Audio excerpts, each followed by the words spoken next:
Hey everyone, welcome into Patterns Tell Stories. I'm your host Klaus, and today we're going to be talking about the new All-Domain Anomaly Resolution Office website and just general exobiology.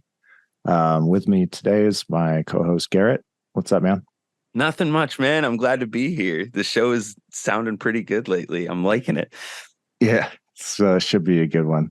So, anything you want to start off with, or you want to just start talking about the AARO website? Yeah, let's get into it with this website first, Okay. because they've been dragging their feet on this for months. I think it's been over a year now since they Yeah. started this, and this website has been pretty much just like useless for my like. What do you make of it? I could make this thing like in, I don't know, a day or something. It's like it's so clear that they were definitely like holding back information from, well, I think she even said that pretty much, that whoever the undersecretary of defense for intelligence has been, the big culprit in all this, and going after whistleblowers. And I think they tried to take away Lou's clearance. Gary Reed, I think, was the head of USDI. They're the ones who tried to take away Lou's security clearance. But what they come up with in the year-long time period it took to make this thing, and it also had to be put under the defense secretary, deputy defense secretary, to actually get something done. And that position just changed, right? Like it's a new that Kathleen Hicks lady. No, she's been in that position. So basically what happened, they signed into law that AARO would be under the Deputy Secretary of Defense. But that's not exactly what happened. What happened was the Undersecretary of Defense for Intelligence still ran the administrative role overseeing AARO. So technically they did report directly to the Secretary of Defense, but all the administrative decisions were still done by USD. So the AARO website was definitely part of the administrative oversight of USD. So that's probably why it got held back for the year or so it did. And then I guess Hicks found out about it, or found out someone was kind of holding information back from her, or it just wasn't getting done, basically. So right. I guess like a month ago, she took the reins and was like, what's going on with this website? For whatever reason, I don't know if something happened all of a sudden or they wanted to get in front of the Grush story and kind of tamp down any suspicion that was coming from that, of like cover up by the DoD. Yeah, it's pretty shoddy. It looks pretty crappy, but and there's not really much on it. They basically didn't work on this thing for a fucking year and just threw something together at the last minute just to show they actually did something, I guess. I don't know. So let me ask you this. Do you think that this site would have changed or have been put up had Grush and Commander Fravor and Lieutenant Graves not testified in this open hearing? Because I feel like they wouldn't have done absolutely anything unless they literally twist their arm into showing some sort of good faith effort on this topic. You know what I'm saying? Yeah, it's hard to know. I think it could have been one of many things that spurred this, that lit a fire under their ass to actually start developing this thing. But I definitely think it didn't hurt. They keep trying to say they like have no idea what Grush is talking about. And I don't know. I don't know if this was just to tamp down fears, or I don't know, man. I think the hearing could definitely have played a part in this thing getting set up so quickly. I mean, that's why it looks so shitty, though, is because it was clearly done in like 2 days. And there's no new information on there. It's all just about what's going to come. The new reporting mechanism isn't even close to being in place. They basically have the same like reports and stuff that they showed at the Senate hearing, and it's nothing new. Like it's all the stuff we've already seen. Every video. I'm on it right now. and Yeah, I'm scrolling through it, and it's all just the PowerPoint that they yeah, gave months and months ago. And exactly. oh my god, Yeah. The UAP reporting trends slide. That's like a pie chart, and it looks like a fucking fifth grader made it on PowerPoint. Like, it's so, the resolution is so bad, and that you can barely even read anything if you zoom in. It's crazy, but like this is the best they can do. It's like someone took a thumbnail and threw it up there as like a regular picture. It's I'm so bad. surprised it didn't have the Wikipedia message that said, "Please donate $3 to keep Yeah, this site running." I know. Seriously. Oh my god. And I feel bad for the dude who actually made the website, because he probably got fucking just thrown under the bus and was like, Oh, you gotta put this shit up in 2 days because Hicks is pissed or whatever the fuck. And he did his best, but it, make it his looks job impossible, set up to fail. But yeah. it looks like it's just like black font on a white page, and it's just like it just looks like the most basic notepad. Like if you don't even have Microsoft Word on your computer and you just go in to open your notepad, that's what it looks like on this website. It is so sketch. Yeah. Oh my god. Our fucking podcast website looks better than this. And you click like 3 buttons to make it. Like, oh my god. And I guess, what is this supposed to be? Are they like, is this the portal that if I'm a pilot and I see a UFO that I have to go on this website and this is how I report it? Or does it go more into depth of like how they're handling these types of activities? Or is this a portal for the public to keep tabs on what we know and what's been confirmed? Like, I'm still having trouble grasping what exactly they're trying to convey with this site. It's essentially to fulfill like the will of Congress and their legislation. I think they're still just piecing it together, if it even comes together eventually. We'll see. I think they just clearly, for this first iteration at least, just needed to show they did something that the legislation required them to actually do. But I guess eventually they want this to be the reporting center for any current or former government officials to kind of report any UAP sightings. I guess it's military personnel and civilian pilots. I guess it's not really like for the public to submit your UFO videos to. I think that would actually be pretty awful. Just be absolute mayhem with, everyone uploading their video. And it appears to be military and civilian aviators. That's what I'm gathering, because at the very bottom it says like, if you're military personnel, you should report through this command service. And then at the bottom it says civilian pilots are encouraged to promptly report UAP sightings to air traffic control. Yeah. So it kind of gives you a little sense of direction as to where to report these things if you are one of those 2 listed entities. I guess they say it's going to be a place where they're going to post declassified videos, but I have a really hard time believing that they're going to post anything, good here, I guess. Basically what they have here is that Mosul orb. Do they even have that? I don't even think they have the orb. I'm trying to find video. I don't see any. I see the presentation where they talk about the orbs. Where they have it's the UAP video Middle East object. Okay. So they do have one sphere that's still anomalous. And then the only other anomalous ones, I guess they said they haven't, contrary to what Kirkpatrick said in that first NASA meeting for their UAP panel, where he said something about the go fast being a parallax effect or something, basically trying to discredit the video as anything anomalous in public, while on the website right now it still says it's unresolved, even after, I don't know, when did they take that? Back in 2007 or some shit. So I thought it was earlier than that, dude. I could be wrong.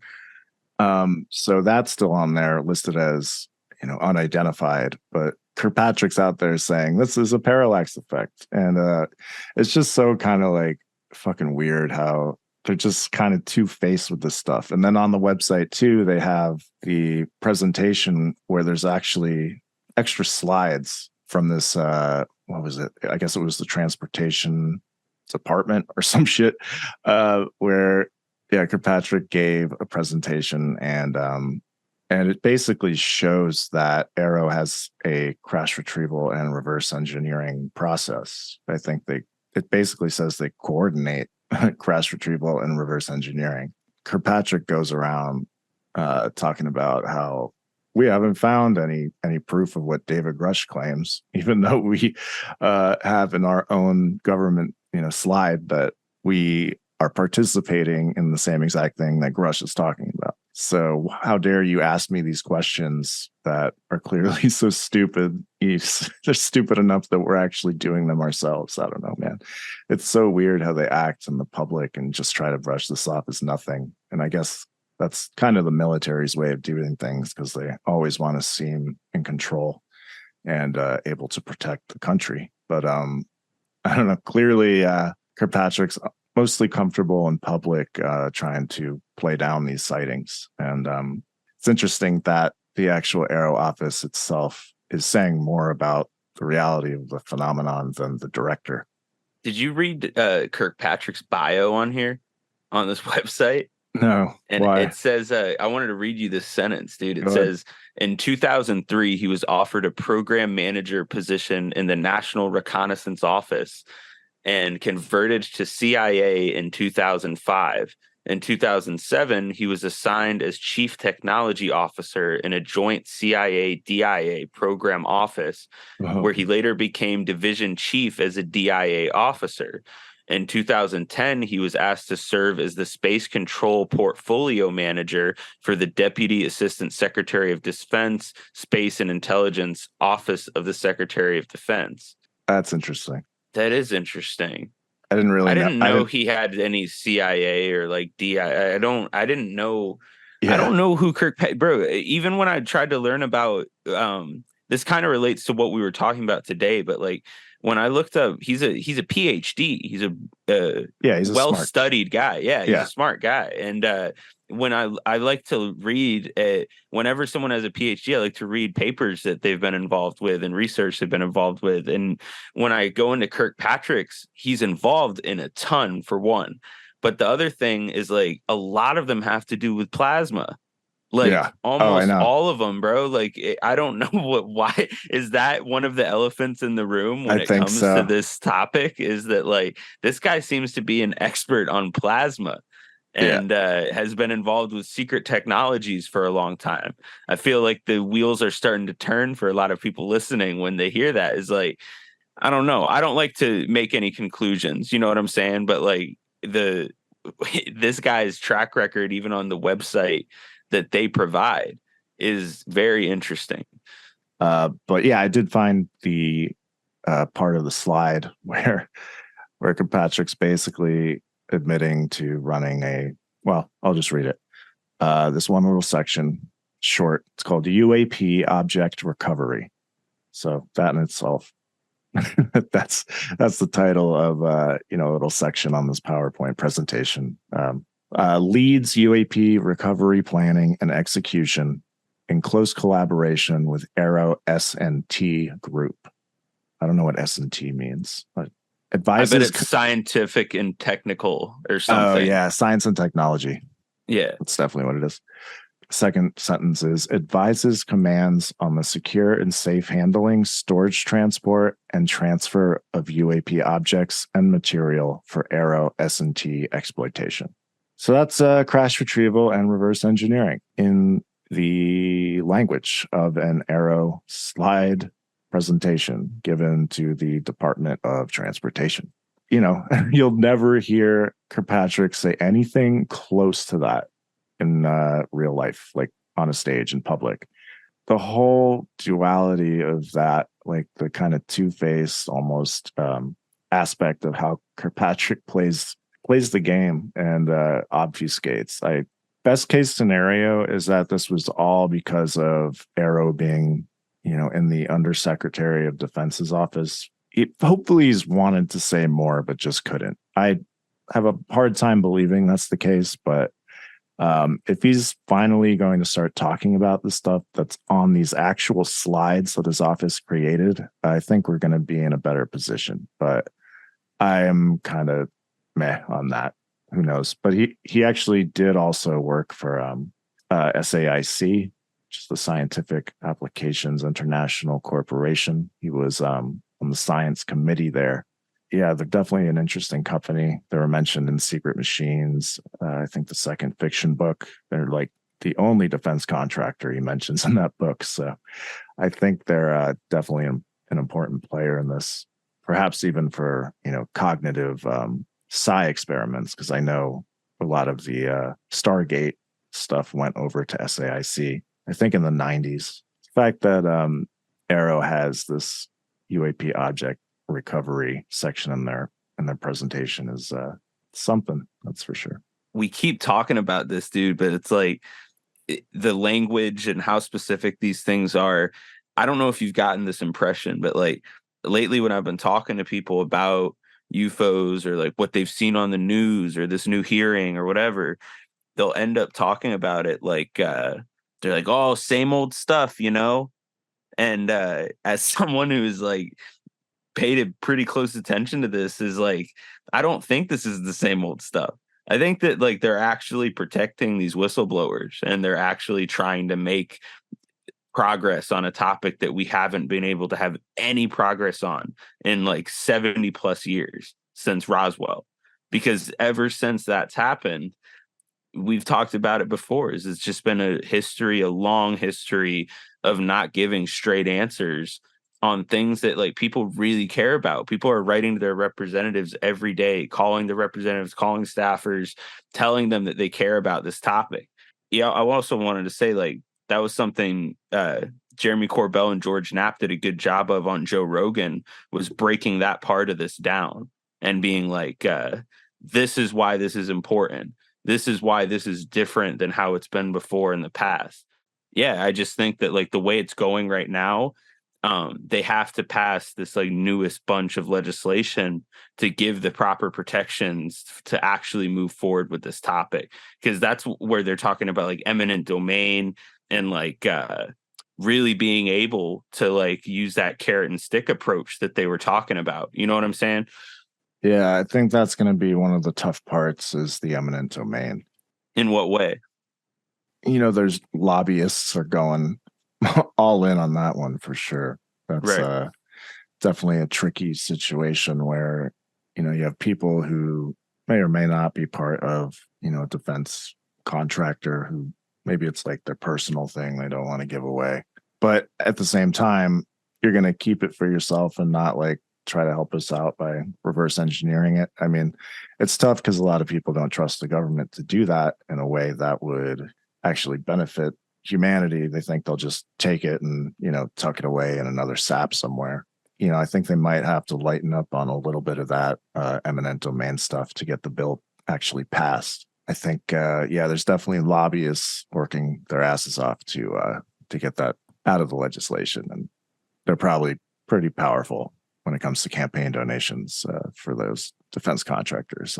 Oh my God. I'm sure their lobbyists have some sympathetic people in Congress. Yeah. Oh my God, dude. This is something we mentioned on an earlier podcast, is like some of these companies spend more in lobbyists to lobby these politicians than they do in taxes. Yeah. And that says something about the process that we're dealing with right now, is like it truly is a system of bribery, in my opinion.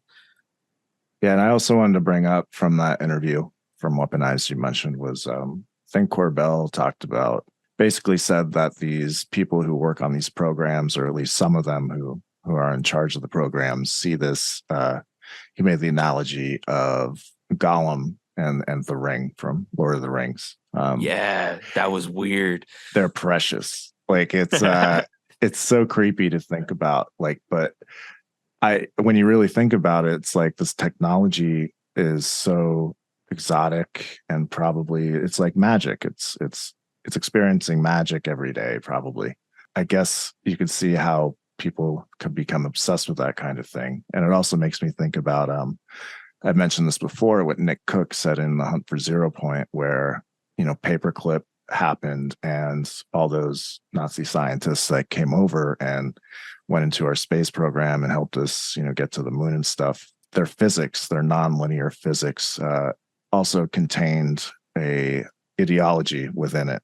A lot of the scientists who worked with these Nazi scientists, I guess when they were doing this nonlinear type of physics, the ideology also rubbed off on everyone as they were learning this nonlinear branch of physics. That's what one of the aerospace executives who's the source for Nick Cook told him in that book. So that, along with the idea that it's Gollum chasing Bilbo around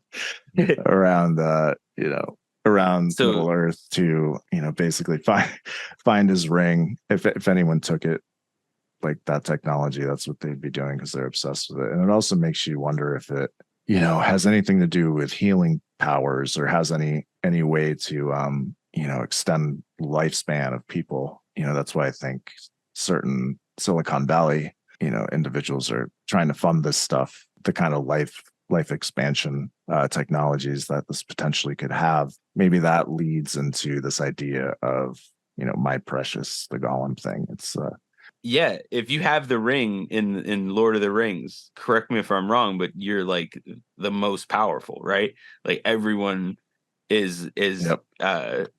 So I was wondering if you are familiar.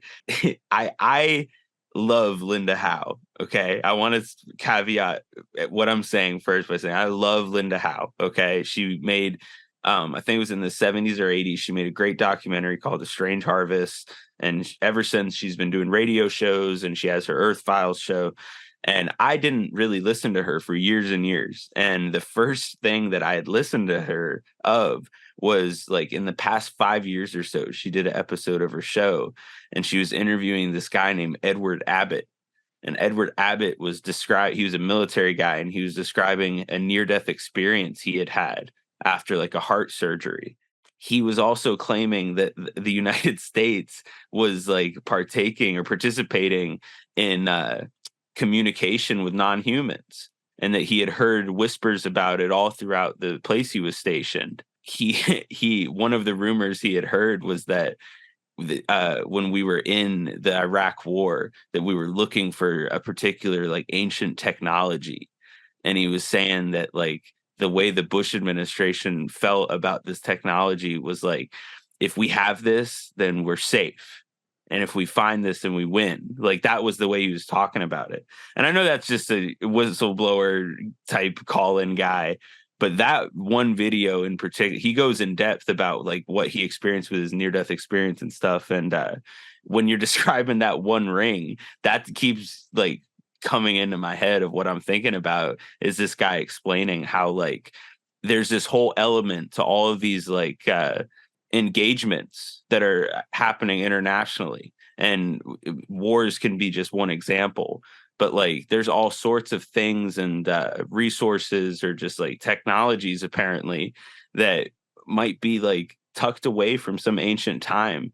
Yeah, that shot into my head the second you're talking about the One Ring. Is like, I wonder what kind of like ancient, if there is like an archaeological ancient element to all this shit, I wonder how that like plays into this. You know what I mean?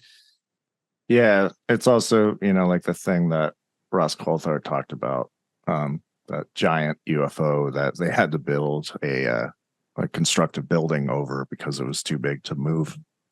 He also said it's not in the US. It makes you wonder, like, I have a hard time thinking of UFOs as like spaceships, like Star Trek or something like that. But if it is actually like that, it's gigantic. It makes sense that you wouldn't be able to move something that big. I mean, people talk about triangles the size of football fields. Hard to move a football field, especially if it's underground or something that needs excavating.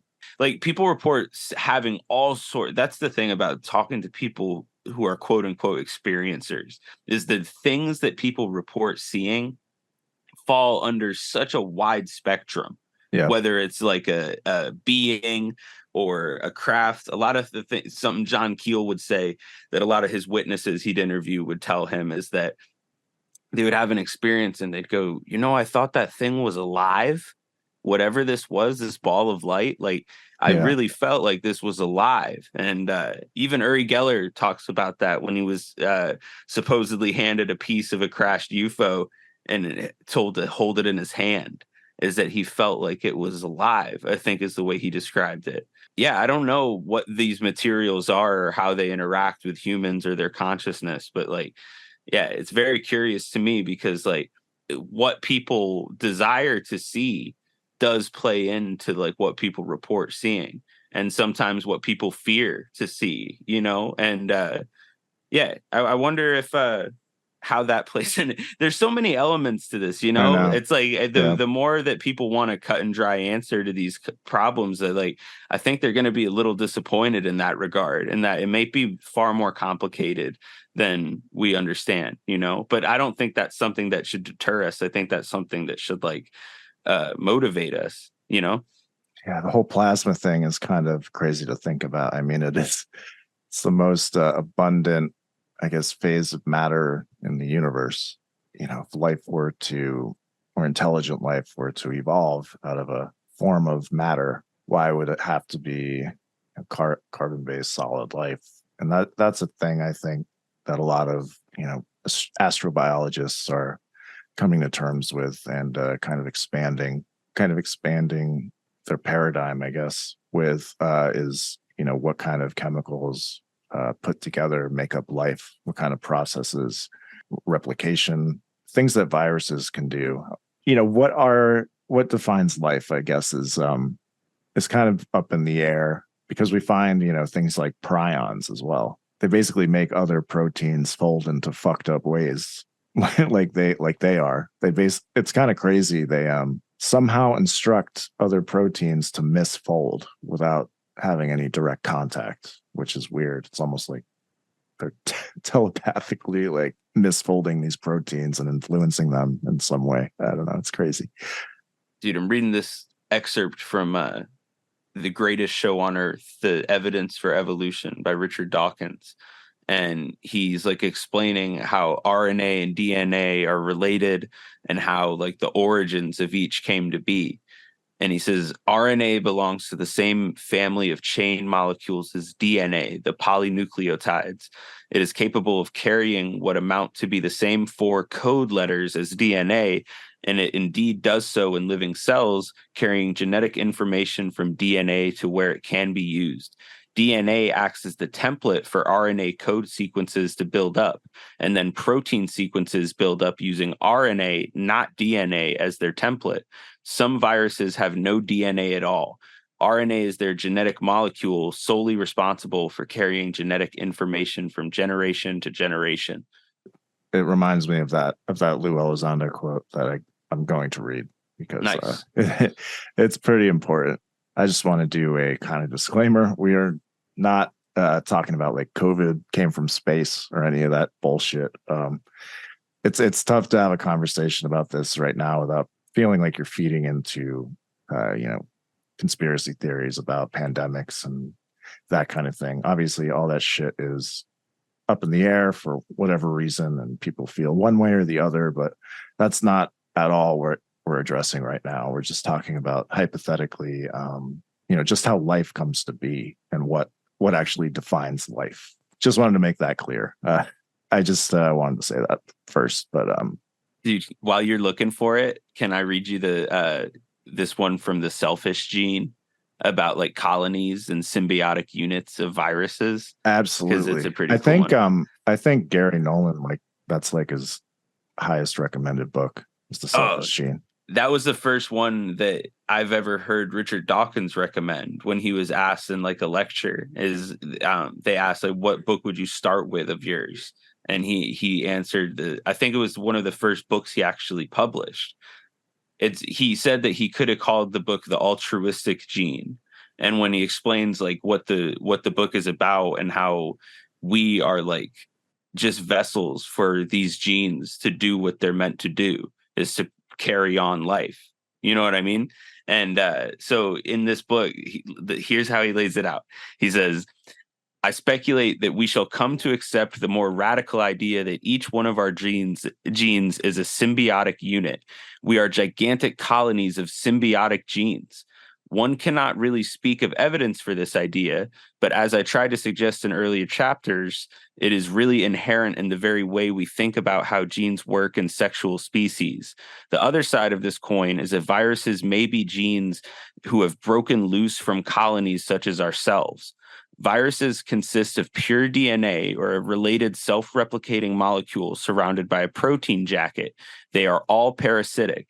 The suggestion is that they have evolved from rebel genes who escaped and now travel from body to body through the air rather than via the more conventional vehicles, sperms and eggs. If this is true, we might as well regard ourselves as colonies of viruses. Yeah, dude, that's fucking gnarly, and it definitely checks out. It's crazy to think about, I guess, epigenetics and transmutation, or something like that. About what? Horizontal gene transfer. That's what it is. It's what is horizontal gene transfer? It's the movement of genetic material between organisms other than by the transmission of DNA from parents to offspring. Yeah, it's kind of crazy. Yeah, horizontal gene transfer is the primary mechanism for the spread of antibiotic resistance in bacteria. What was it that Lou said about RNA? I didn't know if you. Yeah, that's what I was trying up. Yeah, that's what I was trying to bring up. All right, this is what he said when Lou was asked about, alien hybrids, which is actually even more interesting that he says this. What I'm about to read. He goes, the notion of panspermia, that life may have come from somewhere else to here, and that's part of the way the universe works, is certainly a valid theory, I would suggest to you.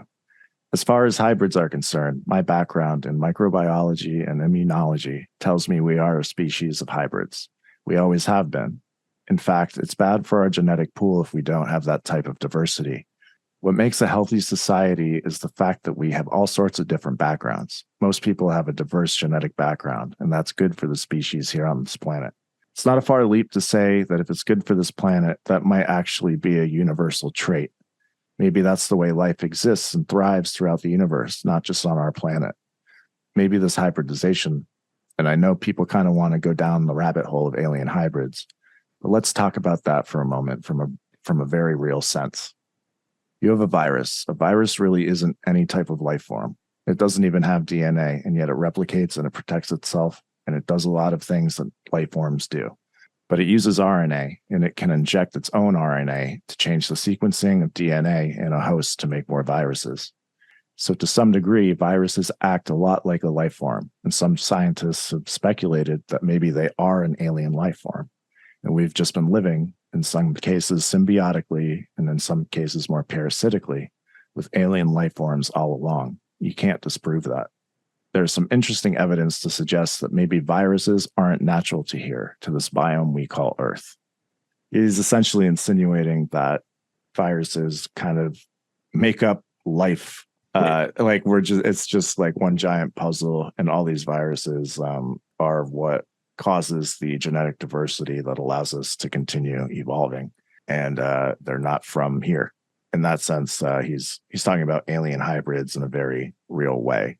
And it's not like, you got injected with some extraterrestrial genetic material or something. He's saying, I mean, I guess it is technically, it's just on a microscopic level. So, it's not as cool of a story as, something that actually, looks like a gray or mantid or something like that, right, abducting you. But it is the same thing, theoretically. That was terrifying. And also, that was truly terrifying to hear that came out of Lou Elizondo's mouth, because it's fun to think about, but like, oh my God, if that's true, that is freaky. Yeah, that is really freaky. And I read another article about how the ARC gene, it's this old, like, ancient virus gene. It's basically responsible for how our neurons work and how, at the base level, like, consciousness is because of a virus. And the same article says that, there was a study that between 40% and 80% of the human genome is actually ancient viruses. God damn. Yeah, so that would definitely support what Elizondo's saying here. Another crazy thing I just read is that I guess a meteorite crashed in Algeria in 1990, and then after I guess 2 decades of analysis, or three, shit, yeah, in 2020 they found that this was basically like in the fossil ice there was protein. It wasn't like a protein anyone had ever seen. On the ends of the protein, there were molecules of, I think, oxygen, iron, and lithium in an order they had never seen before in a protein. So I think technically, structurally, it was a protein. It kind of got buried because it hasn't come out in any peer-reviewed papers, in those almost 3 years now, I guess, since preprint came out. But yeah, I found that really interesting that they actually found proteins in a meteorite, and who knows why that hasn't been peer reviewed. Or I actually did a Google search for, I think it's pronounced hemolythin. Hemolythin. It's that's the name that they named this protein. Has not come out of a peer reviewed journal. I think they submitted it, and one of the scientists actually didn't even want to talk about it until it was peer reviewed, and now it's just disappeared. And yeah, I searched Google, and there were only 8 results in the last year for hemolythin. Yeah, straight up disappeared. There was like a few articles that came out, one in Vice and stuff that was saying, hey, this could be important. And yeah, it's gone. Poof. Dude, this was in Algeria. How did I never hear about this? I'm reading the page right now. I just Googled hemolythin. Yep. And it's a proposed protein containing iron and lithium. What the fuck? Yeah. Found in a meteorite discovered in Agemore, Algeria in 1990. God damn. So this was a few steps down the line, Yeah. From amino acid. Like it's protein. What did you send me the other day about the New York Times article about the genetic bottleneck? That was something that was really fascinating to me. And does that like factor into this and like learning about who? I mean, of course it factors in, but like, like how often has that happened? Forgive me if I'm ignorant about that, but do you know how many bottlenecks that the human species has gone through, or is that like the closest they've come to being extinct in terms of just like our understanding of our history? Because dude, that article made it sound like humanity has like crashed and burned and came like very close to going extinct, and then somehow like makes it to live another day. And that article I believe came out a few weeks ago from the New York Times. That was the article that actually made me able to write my most recent article. So I kind of started out with that. It's really interesting. I guess it's in China that's where the study was done. Scientists essentially found, I guess through genetic emulation, or going backwards, working backwards through. I guess let me look it up because I'm gonna fuck it up. I already fucked it up because it said the bottleneck. I thought it was 100,000 years ago. I think it was 930,000 years ago, and it lasted 100,000 years or something like that. So it was pretty much the one bottleneck that I knew of, and which kind of coincided with like Elizondo's whole 70,000 years ago something changed, and humans went to the top of the food chain for whatever reason, and he's kind of hinting at shit. One bottleneck around that time, it was around the time, I guess it was blamed on the Toba volcano eruption, that I guess the hypothesis is that the climate changed because I guess a bunch of smoke went into the air and blocked out the sun, and that caused an ice age or something like that. So that's a known one. That happened 75,000 years ago, I think. I'm not sure of any others besides this one that we're about to talk about. And this one is quite a doozy. The study in China found that 930,000 years ago, ancestors of modern humans suffered a massive population crash. They point to drastic change in the climate that occurred around that time. Our ancestors remained at low numbers, fewer than 1,280 breeding individuals. Yeah, it shrunk to 1,280. Damn. So yeah, 98.7% of human ancestors were lost at the beginning of the bottleneck. So that's 99% of human ancestors just wiped out. And then we stayed at those levels of around 1,280 breeding individuals for 100,000 years, over like 117,000 years after that. Somehow we stayed at that low of a level. So I don't know what causes that. That's pretty nuts. The other crazy thing that kind of set me off, and okay, so yeah, before the bottleneck, there were 98,000 breeding individuals, and it went down to 1,280, and it stayed that small for 117,000 years. Then the population rebounded, and then there's also like a huge gap in the fossil record between 950,000 years ago and 650,000 years ago, and that is basically because there just weren't enough people to leave behind fossils.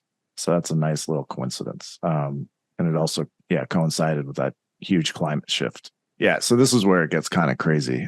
So the article says, Dr. Lee and his colleagues also drew attention to the fact that modern humans appear to have split from Neanderthals and Denisovans after their proposed population crash.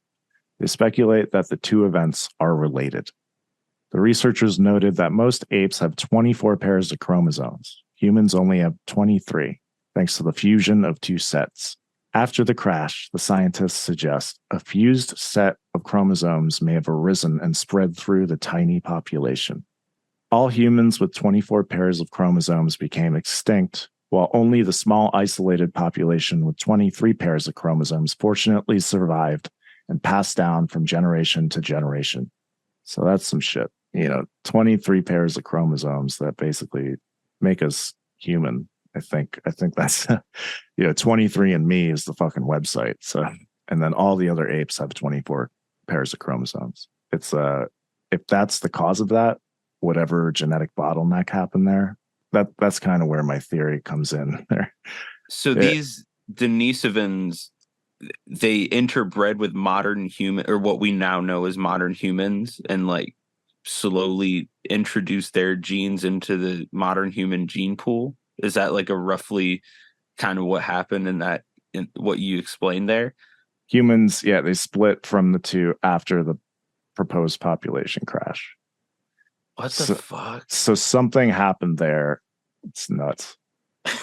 Damn, dude. Why didn't you send this to me? Yeah, dude. It's crazy. Yeah. I mean, if the fusion of the of those two chromosomes happened because of that. And I guess the Denisovans also have like 46 chromosomes instead of 48 that apes have. I don't know. I don't know what to think about it. So just to recap, 1 million years ago, the population went down to 1,280 breeding individuals. The population levels stayed that way for 100,000, 117,000 years. And then at that same time, our 24th chromosome, I guess, fused. And then Neanderthals, Denisovans, and modern humans all started to split. So that all happened at the same time 1 million years ago. And then 74,000 years ago, there was the Toba super eruption that apparently caused another second human bottleneck, genetic bottleneck. That matches up with what Lou said about the stuff happening 70,000 years ago. So I don't know if that was another deviation or some sort of genetic change that caused us to eventually rise to the top of the food chain. But yeah, it seems like these bottlenecks happen in conjunction with cataclysm type events.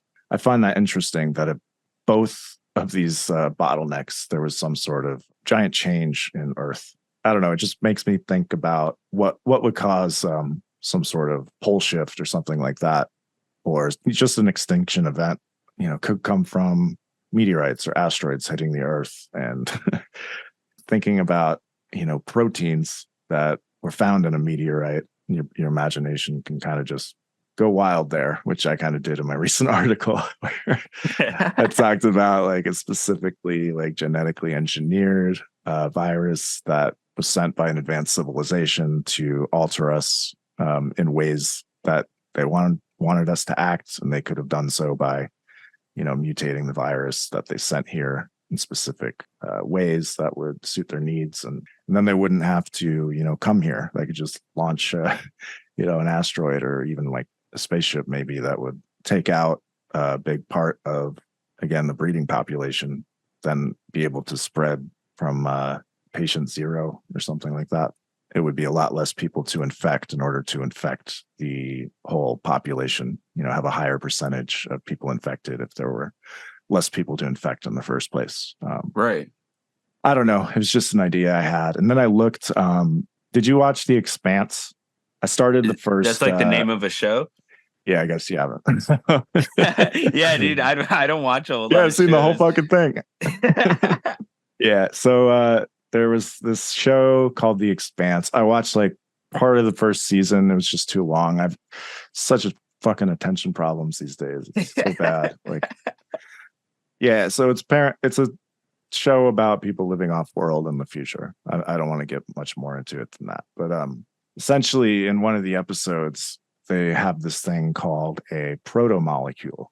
A lot of people think that The Expanse has a lot of stuff in there. You know how like, well, I think Bryce Zabel actually said that the Navy came to him while he was working on Dark Skies and was like, we'll tell you, the reality of how the story is going to shake out. And he was like, no, that's not the story we want to tell. But apparently, like government intelligence people have had influence on science fiction movies in the past. I think Spielberg got some of it in Close Encounters.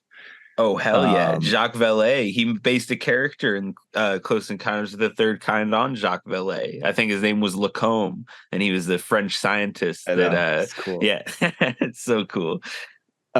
Yeah, so in that line of thinking that intelligence agencies and the DoD like help people tell like a more realistic story, I guess, or maybe it's not, but I don't know. I wonder if that happened on The Expanse, because one of the episodes is very I read it today after publishing my article, I think 2 days ago, and it's like kind of saying exactly what my theory was in that article. I'm going to read a little bit of the fandom from this episode, but it's a thing called the proto-molecule. Not a life form in itself, the proto-molecule is a set of free-floating instructions designed to adapt and guide other replicating systems. The proto-molecule may be some form of nanotechnology. As molecular nanomachines, the proto-molecule uses ionizing radiation as an energy source that it goes on to basically describe. So it's like, it's kind of a virus, basically, like a nanotechnology, nanomachine virus. So I didn't even think of that for my article. It's a pretty interesting way to think about it. The programming appears to terraform alien worlds to be habitable for its creators, and once terraforming is completed, establish a connection to its creators' galactic-wide ring network. It is estimated that the proto-molecule was created by the ring builders around 2 billion years in the past and launched as part of a Bracewell probe swarm towards stars harboring planetary systems having conditions for the emergence and evolution of life. Such replicators could be powered by energy from chemical bonds, such as life-based carbon, silicon, or other elements, and also by any kind of photons or even radioactivity. In its primordial form, the proto-molecule was the idle, dormant agent being activated when a replication mechanism was encountered. Then, very similar to stem cells, the proto-molecule began to use this replicator to grow, alter, and adapt itself according to hard-coded prime directive. When activated, the proto-molecule carries out the programmed directive using any material, for example, biomass. By absorbing living matter, the proto-molecule does not build consciousness or collective consciousness of human or other origin. Absorbed individual consciousness becomes autonomous sub-processes of artificial extraterrestrial intelligence, but not consciousness. And then it basically turns into a hive mind. infects it. Yeah, it's fucking nuts.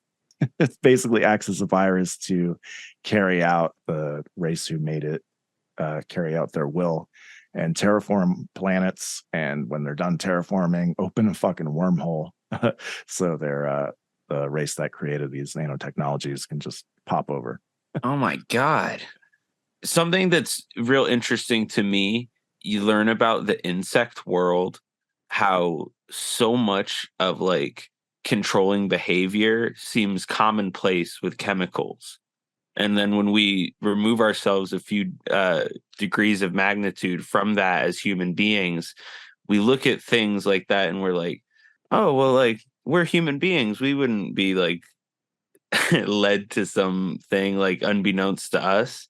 And the point I was making was like ants, there's chemicals and fungi that can be consumed by ants and it completely changes their behavior. There's times when like entire members of a colony can become infested with one particular fungi. If that particular fungi covers the whole body of the ant, the behavioral activity of the ant is seriously affected by the fungal infection. There was that show. What was that show where the things are like growing out of fucking insects? It was affecting a fungus was like affecting human behavior. Oh, it was The Last of Us. Last of Us, yeah, yes. Here's another one. So you're talking about how fungus can alter behavior and that kind of thing. Yeah, I mean, if you wanted to send some sort of microbe across the galaxy or whatever, it would just bash into the planet and release whatever kind of microbe you put on, either the meteor or the ship or whatever you sent to get it here. Some of these microbes can withstand cosmic rays. Those water bears or whatever just float out in space and are totally fine. Right. Those things are like invincible. Yeah. It's so funny. I just always think of the South Park episode with the Taylor Swift. No, where their water bears are like the NFL is trying to keep people in the stands, and they're just putting water bears in each seat with in a bowl of water. It's hilarious. If they wanted to alter our behavior through some sort of microbe infection, I mean, there's tons of examples of that. Like rabies makes you aggressive, and then there was actually a brain. And it makes you like not want water and shit, right? Like if you have rabies, aren't you like they call it like hydrophobic or some shit? If you don't like, you lose your appetite and you become like freaked out by water, is my understanding of like when you get rabies. I think so. I don't know much about rabies. Yeah, I don't want. Please don't put that in the. I just know my dog got a shot and she's okay. She can go to the vet without. Yeah. Yeah. There's another kind of parasite. It's called Toxoplasma gondii, Gondii, and people with intermittent explosive disorder, which causes outbreaks of anger, are twice as likely to have been infected with Toxoplasma gondii. Yeah, this is a parasite. It is thought that up to a third of the British population have been infected. Yeah, if you have rage disorder, intermittent explosive disorder, you're twice as likely to have had this parasite. So that's terrifying too. Definitely another example of how microbes can get in there and fuck with your genes and alter your behavior. I don't know. Maybe we got hit with one of these fucking parasites and then flipped out and killed everyone that didn't look like us. I don't know. Or that was immune to whatever the parasite was. I don't know. It's fucking wild to think about. We were almost doing it like tongue in cheek a couple episodes ago when we were talking about the Mind Parasites book. But this is like real shit, dude. This is way too real, dude. Yeah. It's a real fucking mind parasite that causes you to fucking freak out. Yeah, it's nuts. The one I was trying to explain about the ants, I probably butchered the explanation. Pheromones? Is that? It's not. Well, the thing is like I wanted to read more about ants when Gary Nolan made the analogy about it. Well, there was a bunch of reasons. One was the Gary Nolan analogy about how they communicate by scent, right? And then the other one was the Cryptoterrestrials book. and he makes so many references to insects. And then there's Luis Elizondo in involvement with like parasitology, and apparently that was one of the subjects he's pretty well versed in. And given all those things, I wanted to learn more about insects and parasites and just biology in general. And that led me to this author, E.O. Wilson's book, Ants, or The Ants is what it's called.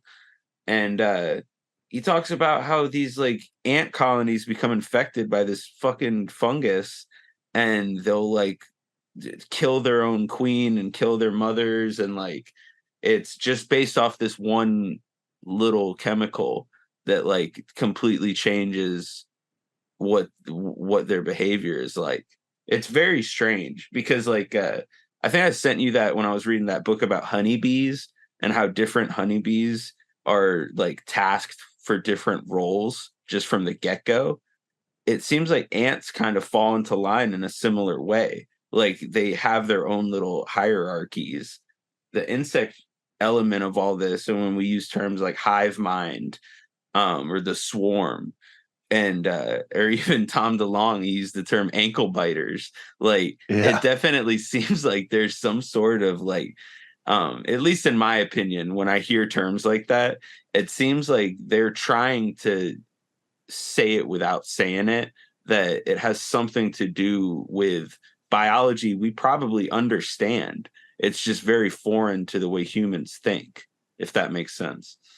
And another thing having to do with this, I think, in the Cryptoterrestrials, Mac Tony's book, is Rest in peace. Yeah. He talks about a crypto-terrestrial presence on the planet and kind of hypothesizes that they are basically at a genetic bottleneck, and that their DNA has basically been spent, and what they're trying to do is kind of fix it. And I think Tom actually says that too, that there may be groups of humans working with some kind of more advanced population, like non-human, and they don't have the genetic diversity to be a powerful species anymore, and that they're trying to fix what's wrong. They're using a human group, I guess a breakaway civilization type group, is helping them try to fix their DNA or whatever. That's a really interesting idea. Kind of ties in with this. I mean, you can go into crazy conspiracy world with all this shit, but sure. I do think I think the directed panspermia idea is definitely something that's credible, and it's been hypothesized about and kind of speculated about by respected scientists over the years. Yeah, one of the guy that found the double helix structure of the DNA molecule, I think Francis Crick and another scientist named Leslie Orgel, they had put out a paper or a series of papers, and they talked about this idea called directed panspermia. The idea that like some other advanced civilization that had evolved by Darwinian means already, maybe they filled the nose cone of some sort of probe with very simple, like rudimentary molecules that they can send off to some other celestial body, and from there life can expand in a targeted and controlled way, is the way I understand that theory to be. It's quite interesting, and I think it's a theory that like it's just so disappointing to me when people try to think outside the box like that, how it always seems like people roll their eyes at ideas like that, which in my opinion, as time passes, an idea like that becomes more and more plausible as we see like we were discussing it the other day with, like, I think they call them extremophiles, like types of life that can exist in, like, what would they call them, lava beds, like underneath our ocean floors, and geothermal vents. Yes, geothermal vents, and just extreme conditions, maybe down in the Antarctic where it's extremely harsh and there's not a whole lot of areas where it's like great for vegetation and great for life to exist in abundance at all. There's areas where the conditions are so extreme we don't expect to find life, but we're still finding it.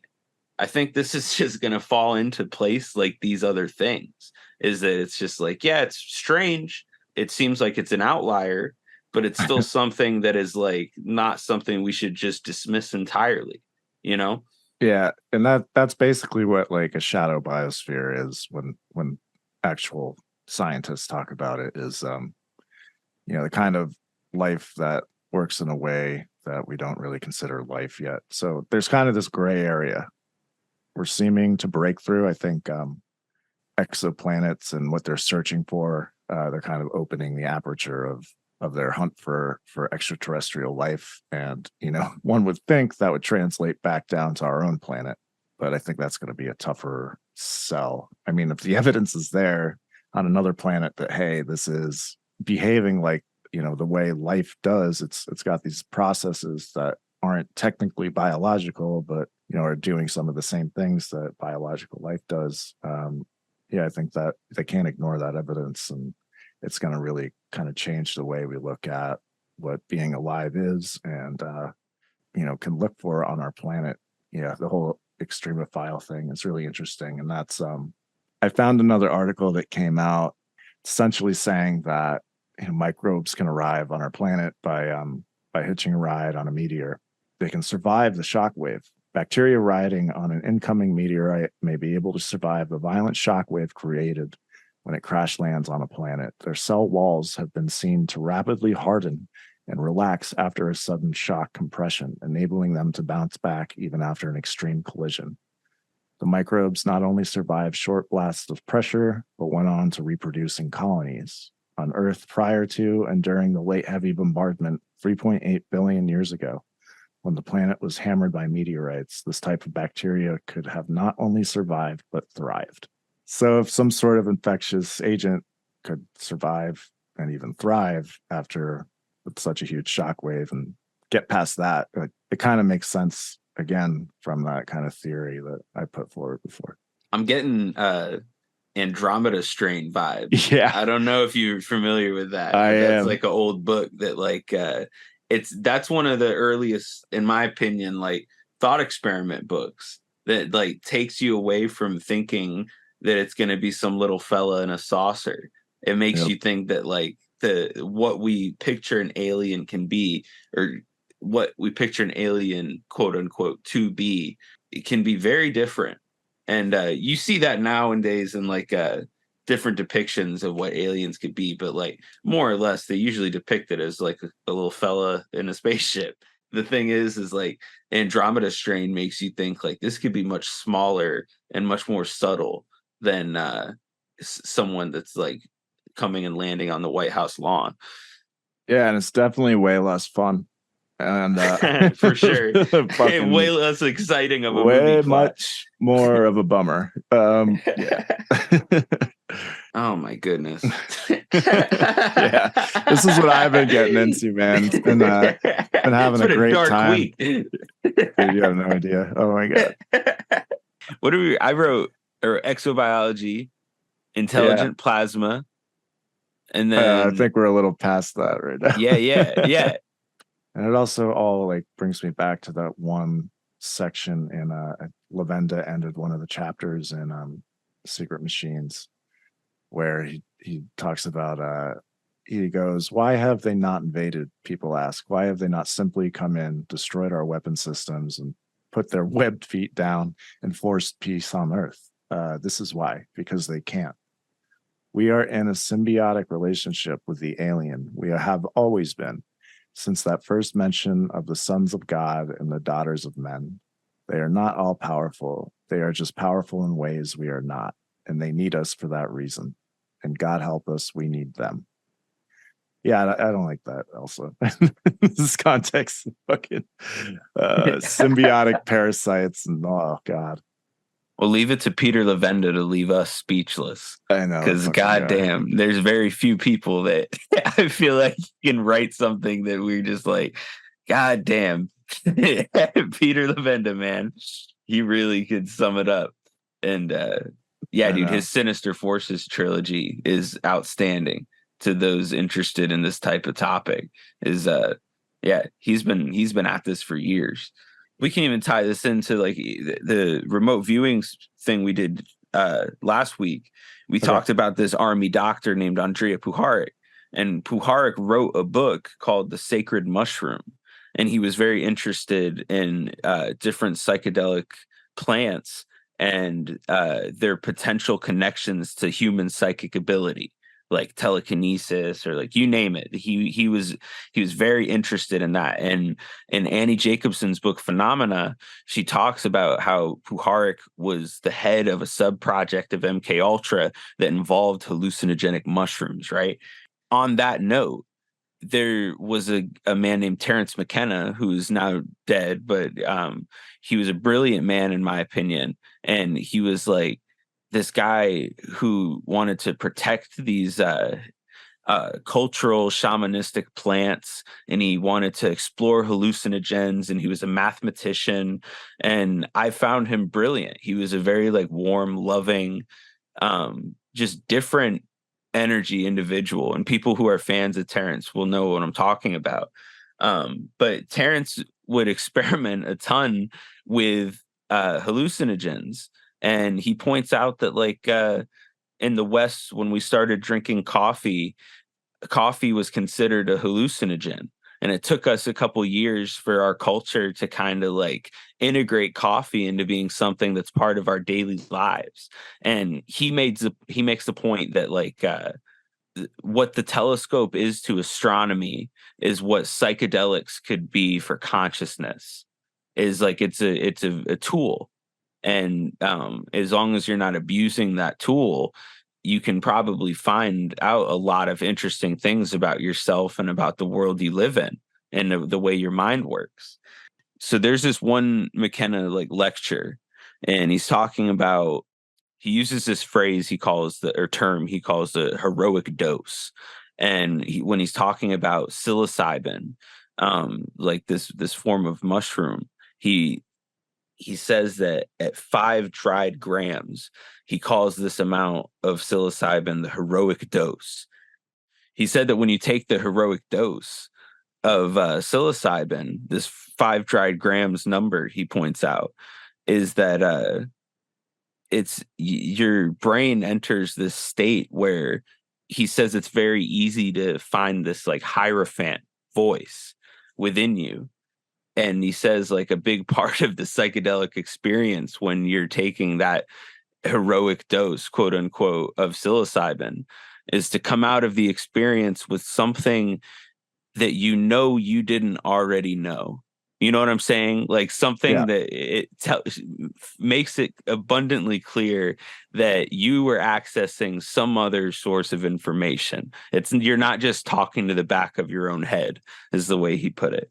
So, anyways, I heard him talk about that, and he even equated it to the character Virgil and Dante. It's this guiding voice that, like, if you like calm yourself and allow yourself to take this amount of psilocybin, that it's an area you can explore. Now, I've never taken psilocybin personally, but I know people who have. And when I read that to them, they, in every instance, would be like, yeah, I can see what he's saying right now. That was interesting enough. But then I listened back to the thing I mentioned last week, which was that hour-long Jack Sarfati audio clip of him talking to Russell Targ and Hal Puthoff, and I think his name's Brian O'Regan. He was an assistant of Edgar Mitchell over at Stanford Research Institute right after they had studied Uri Geller. And in the very like first minute or 2 minutes, they mention, and I never noticed this until I listened back, they mention that Werner von Braun had his own experience.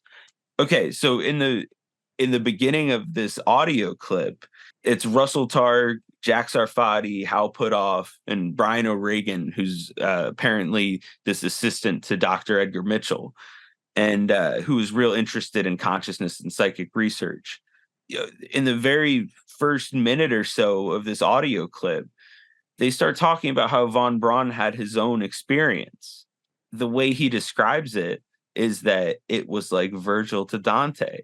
It's not von Braun describing, it's one of these other men in the audio clip. But like when they said that and it matched like word for word the way McKenna described it, it made me think like I think that guys, much longer than we anticipate, we're exploring consciousness. That's the only real assumption I could draw from it. That just little clip really like made me interested in learning more about like psilocybin and fungi and like what these different states do to our consciousness. Yeah, it's just a fascinating little anecdote to hear that about Von Braun, who's a guy who has a whole bunch of rumors surrounding him and swirling around him already. And I hope we can find someone that like knows a lot about that type of experience, especially concerning him. Yeah, someone asked me to trip balls with a Nazi. I don't know. Probably be like, nah, okay. Yeah. Yeah, I've done mushrooms a few times back in college, and it was fun. I never had like a mystical experience, probably because I was drinking at the time too. So, but yeah, I mean it's fun. But I'm not gonna get into my drug history. But yeah, when I do that stuff, I get a little more less social, I guess. I don't know. I have like the opposite reaction certain people do. But that's how it works, man. I guess just chemicals affect different people differently. And just imagine like, yeah, back when there was no any electricity or anything like that, no technology whatsoever. I mean, why wouldn't you just trip like do drugs you fucking found on the ground? It was probably such a different perception of drugs back when they didn't have any science to kind of, I guess, make it taboo or something like that. But or any government that told people not to do them. It was just part of nature. And Right. I had nothing else better to do and like was done with hunting for the day or whatever the fuck, I'd probably chill with the shaman and take some caps or whatever, man. Yeah, the whole stoned ape theory is very interesting too. Oh, that's Paul Stamets, right? Is it? Yeah, I don't know. It might be McKenna. Well, I know Terrence has discussed that before, but Yeah, I I think don't that's know probably if. what I've seen. But actually, maybe not. Paul Stamets No, it made. was first proposed by ethnobotanist and mystic Terrence McKenna in his book What? Food of the Gods. Yeah. That's so gangster. I didn't know that. That's awesome. Yeah, it's cool. This Yeah, is the idea that like our ancestors were like walking through pastures, overturning cow patties, and yeah, like consuming these psychedelics, and it was contributing a huge amount to the growth of the human brain, right? Or yeah. did I butcher that? Here's that word, cognitive revolution again. The theory claims that the transition from Homo erectus to Homo sapiens and the cognitive revolution was caused by the addition of psilocybin mushrooms into the human diet around 100,000 years ago. Basically, it was like our consciousness expanded because they were the easiest things to eat. And we were following cows around eating their fungus up their shit. And yeah, maybe Sounds like a another human being. yeah, maybe that's the reason for cattle mutilations. They just I don't know. Dumbass joke. I'm gonna cut that. Psychedelics are definitely interesting. And just the fact that, when you take them, EEGs or whatever, I think that's brain. right. Yeah. EEG. Yeah, I think it's EEG, whatever those brain sensors are that detect different areas of the brain, different activity.